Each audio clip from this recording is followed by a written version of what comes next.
तुम्हें कोर्टों से न्याय नहीं मिल रहा, तुम्हें पार्लियामेंट में बोलने नहीं दिया जा रहा, तुम्हें सस्पेंड किया जा रहा है, सरकार तुम्हारी सुन नहीं रही, तो यहाँ दिल्ली में क्या कर रहे हो भाई? जाओ अपने अपने राज्यों में, लोगों के बीच में जाओ, अपने मालिकों से मिलो, अपने मालिकों को बताओ कि तुम्हारे नौकर बेलगाम हो गए हैं, काम नहीं कर रहे हैं। आज ये खाली मंदिर मंदिर मंदिर करके इस देश को इतना बांट देंगे कि आने वाली पीढ़ियाँ, आज अगर पूरे देश के लोग, जहाँ पे मुसलमानों के साथ नाइंसाफ़ी हो रही है, हिंदू नहीं खड़े हुए, और जहाँ हिंदुओं के साथ नाइंसाफ़ी हो रही है, मुसलमान नहीं खड़े हुए, इस देश में ऐसे हालात पैदा होंगे जो 1947 में भी नहीं थे, उसे भी दर्दनाक इतिहास होगा इस देश। सारे MP पर्ची से सस्पेंड हुए हैं। कोई पर्ची आई, ऐसा लोग कह रहे हैं, स्पीकर के पास और सभापति के पास, और पर्ची के हिसाब से सस्पेंड कर दिया। ये भी ख्याल नहीं रखा कि चेक तो कर लें वो लोग, वो MP पार्लियामेंट में आया भी है कि नहीं आया, उसने उल्लंघना की है कि नहीं। वो कैमरों में भी कई MP ऐसे जिनकी कोई गलती भी नहीं, जो वेल में भी नहीं गए, वो भी सस्पेंड कर दिए। जाटों की बेइज्जती। अरे भाई, तुम देश के नेता, बाकी लोग जातियों के नेता। This is nonsense, this is nonsense in the on the part of BJP यहाँ पे अभी जाति सूचक और जातिवाद में बढ़ावा देने में चूक नहीं रही। उसको वोट चाहिए किसी भी तरह। इस देश का हो जाए नाश, इस देश का हो जाए सर्वनाश, इस देश का संविधान का भट्ठा बैठ जाए। बेशक करे हो दिल्ली में, जाओ लोगों के पास, देश के पास जाओ, जाओ सड़कों पे उतरो, जागरूक करो लोगों को, धरने जुलूस निकालो, रैलियाँ करो। इतने नपुंसक हो क्या तुम? इतने निहत्थे हो गए हो क्या? तुम अगर नेता हो तो देश की जनता के पास जाओ। और ये लोग कह रहे हैं कि मिमिक्री करें, और क्या करेंगे भाई? मिमिक्री पूरा देश कर रहा है और करेंगे, लोगों का राइट है। मिमिक्री नहीं करे। तुमने पदों का जो भट्ठा बिठाया है, स्पीकर के पद का और उपराष्ट्रपति के पद का भी, और सभापति राज्यसभा का भी जो भट्ठा बिठाया इन लोगों। नमस्कार, मैं हूं तनु और आप देख रहे हैं नेशन की पल्स। सदन की कार्रवाई स्थगित कर दी गई थी और लगातार 141 सांसदों को सदन से निलंबित कर दिया गया है। लोकसभा और राज्यसभा मिलाकर 141 सांसद सस्पेंड कर दिए गए हैं। सवाल यह है कि क्या सिर्फ और सिर्फ जो सत्ता पक्ष के लोग हैं वही सांसद चलाएंगे? हमारे साथ सुप्रीम कोर्ट के वकील बलराज जी से चर्चा करेंगे। बलराज जी, क्या लग रहा है? कहा जा रहा है कि लगातार सांसदों को, विपक्षी सांसदों को निलंबित किया जा रहा है, कैसे सदन चलेगा? चल तो रहा है, ये ऐसे ही चलेगा जैसे कभी कश्मीर में भी चला था, जहाँ 10-10, 12-12, 15 वोटों से लोग MLA बन गए थे। यहाँ पे भी सदन में कोई सस्पेंड कर दिए तो सदन चलता रहेगा। सत्ता पक्ष तो चाहता ही ये है और इसीलिए वो सस्पेंड हुए हैं। और बड़ी बात तो ये है, सस्पेंड करने का तरीका देखा क्या हुआ? कोई आदमी सदन में नहीं था, वो भी सस्पेंड। जिस आदमी ने वेल में नहीं गया, कोई उल्लंघन नहीं किया, वो भी सस्पेंड। इससे क्या पता चलता है कि पर्ची से सस्पेंड हुए हैं। सारे MP पर्ची से सस्पेंड हुए हैं। कोई पर्ची आई, ऐसा लोग कह रहे हैं, स्पीकर के पास और सभापति के पास, और पर्ची के हिसाब से सस्पेंड कर दिया। ये भी ख्याल नहीं रखा कि चेक तो कर लें वो लोग, वो MP पार्लियामेंट में आया भी है कि नहीं आया, उसने उल्लंघना की है कि नहीं। वो कैमरों में भी कई MP ऐसे जिनकी कोई गलती भी नहीं, जो वेल में भी नहीं गए, वो भी सस्पेंड कर दिए। इससे साबित होता है कि देश में एक नया संवैधानिक नियम लागू हुआ, जो संविधान को तार तार करके बना है, वो है पर्ची सिस्टम। पर्ची से नौकरियां तो लगते थे देश में, पर्चियों से लाइसेंस तो मिलते थे देश में, पर्चियों से रिश्वत का लेन देन तो होता था देश में। अब पर्ची से चीफ मिनिस्टर बनते हैं और पर्ची से ही MP को हाउस से सस्पेंड किया जाता है। This is the scenario of biggest democratic country in the world. Sir, एक रूल बुक से चलता है पूरा सदन, लेकिन उस रूल बुक के अकॉर्डिंग जो भी परिसर में इस तरीके के कुछ उपद्रव मचाता है या इस तरीके का कोई मामला आता है तो उसे निलंबित कर दिया जाता है। तो क्या ये सदन की जो कार्रवाई की गई है सही नहीं है? बेटा, आपको कभी जब बचपन में आपने कोई झगड़ा किया होगा घर में, आपके माँ बाप ने घर से बाहर निकाला आपको? आप अपने भाइयों को निकालोगी? तो ये पार्लियामेंट में ये रूल बुक, घर की रूल बुक क्या होती है? ये घर की रूल बुक है। ये देश का, पूरे देश का घर है पार्लियामेंट। ये 130 करोड़ लोग उसमें प्रतिनिधियों के रूप में बैठे हैं। वहाँ पे तार तार किया है, आधे से ज़्यादा जनता के साथ एक तरह से उनको जूते मार के बाहर निकाला है पार्लियामेंट से। ये एक तरह से बदमाशी है। और इसमें स्पीकर और सभापति ने, या उपसभापति या डिप्टी स्पीकर, जो भी लोग थे, इन्होंने कंटेम्प्ट ऑफ द पार्लियामेंट किया है। इनके ऊपर नोटिस होना चाहिए, इनके ऊपर मुकदमे चलाने चाहिए।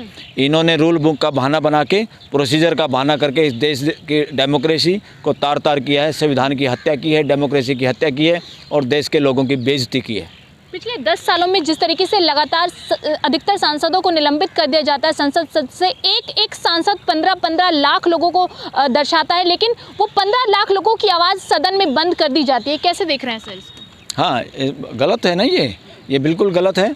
और देखिए, इसीलिए तो लोग कह रहे हैं कि पार्लियामेंट बंधक है, सरकार निरंकुश है, तानाशाही है और हाई कोर्ट और सुप्रीम कोर्टों में लेट लतीफ़ी है। तो देश की जनता जाए तो जाए कहाँ, देश की जनता क्या करे? जब देश की जनता का जो राज्य है, जो देश है, उसके 3 अंग हैं, वो तीनों अंग खराब हैं, तो कैसे इलाज किया जाए इनका? उनका इलाज एक ही है, लोग, पॉलिटिकल पार्टी, देश के लोग जलसे करें, जुलूस करें, नाटक करें, भजन सांग करें, देश की जनता को जागरूक करें और ऐसी सारी संस्थाओं को सबक सिखाने के लिए विरोध प्रदर्शन करें। ये लोगों का हक है एज पर कॉन्स्टिट्यूशन। वो इसीलिए हक दिया हुआ है जब ये तीनों लोग धोखा करने लग जाएं देश के साथ, तो इसलिए मीडिया देश के लोगों की बात उठाए, जागरूक करे, ताकि लोग इनको कंट्रोल कर सकें खुद। जब एक दूसरे को कंट्रोल ना कर पाएँ तो खुद कंट्रोल करें। जब तीनों एक दूसरे से हाथ मिला लें, तीनों हैंड्स इन ग्लोव हो जाएं और तीनों ही षड्यंत्र में शामिल हो जाएं, जिसमें कोर्टें भी शामिल है, जिसमें पार्लियामेंट भी शामिल है और जिसमें सत्ता सरकार भी शामिल है, ऐसे मौके पे ड्यूटी बनती है मीडिया की।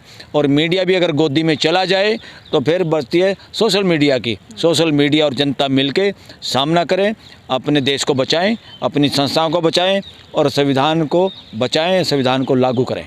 बीजेपी सांसद को जिस तरीके से निलंबित नहीं किया गया, जिन्होंने पास इशू कराया था और संसद सुरक्षा में इतनी बड़ी चूक हुई थी, लेकिन दूसरी तरफ विपक्षी सांसदों को जिस तरीके से निलंबित किया जा रहा है, सवाल उठ रहे हैं कि क्या विपक्षी सांसदों को खुद ही इस्तीफा दे देना चाहिए? जो बचे कुछ हैं वो भी ये कह रहे हैं कि हमें इस्तीफा ही दे देना चाहिए। और क्या, जब उनका महत्व कुछ नहीं, उनको बोलने नहीं दिया जाएगा।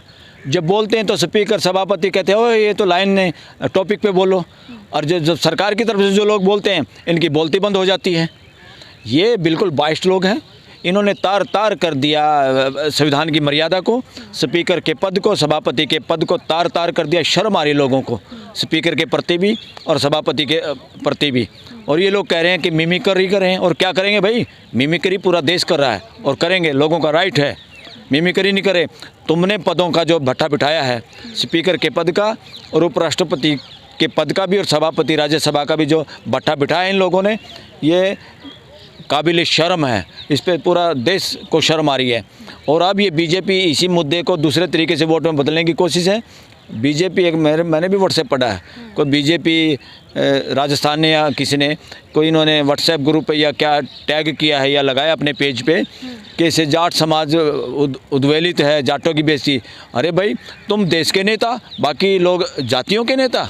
This is nonsense, this is nonsense in the on the part of BJP यहाँ पर भी जाति सूचक और जातिवाद में बढ़ावा देने में चूक नहीं रही। उसको वोट चाहिए किसी भी तरह। इस देश का हो जाए नाश, इस देश का हो जाए सर्वनाश, इस देश का संविधान का भट्ठा बैठ जाए, बेशक इनको कोई मतलब नहीं है। आज ये खाली मंदिर करके इस देश को इतना बांट देंगे कि आने वाली पीढ़ियाँ, आज अगर पूरे देश के लोग, जहाँ पे मुसलमानों के साथ नाइंसाफ़ी हो रही है, हिंदू नहीं खड़े हुए, और जहाँ हिंदुओं के साथ नाइंसाफ़ी हो रही है, मुसलमान नहीं खड़े हुए, इस देश में ऐसे हालात पैदा होंगे जो 1947 में भी नहीं थे। उसे भी दर्दनाक इतिहास होगा इस देश का, अगर इसी तरह के लोगों को मौका देते रहे और इसी तरह के लोगों को इनकी मनमर्जियाँ चलने देते रहे। इसलिए देश को खुद खड़ा होना होगा, और देश खड़ा भी हो रहा है। और देश को अपोजिशन के लीडरों के भरोसे भी नहीं बैठना चाहिए। अपोजिशन के बाकी काफ़ी लीडर पुराने हो चुके हैं, काफ़ी भ्रष्टाचार में संलिप्त भी हैं, काफ़ी लोगों का इतिहास ऐसा है। इनको सब को मकर संक्रांति पे शाल उड़ा के अपने उसमें बिठा देना चाहिए, जैसे बीजेपी ने अपने बूढ़े नेताओं को बिठा रखा है। क्या मार्गदर्शक मंडल बिठा के नए जागरूक, ईमानदार, समाज को साथ लेने वाले, जाति और धर्म से ऊपर उठे हुए लोग, समुदायवाद की विचारधारा से उठे हुए लोग और मानवता पे चलने हुए लोगों को प्रत्याशी बनाना चाहिए और उन्हीं लोगों को टिकटें देनी चाहिए। वो लोग आएंगे मैदान में और वो लोग सत्ता पक्ष का खुल के मुकाबला कर पाएंगे और इनको निस्तान बोध यानी इनको हराने का काम करेंगे। जिस तरीके से विपक्षी सांसदों को सस्पेंड किया जा रहा है, अगर ये मुद्दा सुप्रीम कोर्ट पहुंचता है तो क्या कार्रवाई सुप्रीम कोर्ट कर सकता है? इस पर क्या एक्शन ले सकते हैं? कौन सी धाराएं लग सकती हैं? मुझे उम्मीद नहीं बेटा, अब तो वकीलों को भी उम्मीद नहीं है पूरी कि सुप्रीम कोर्ट कुछ कर पाएगी।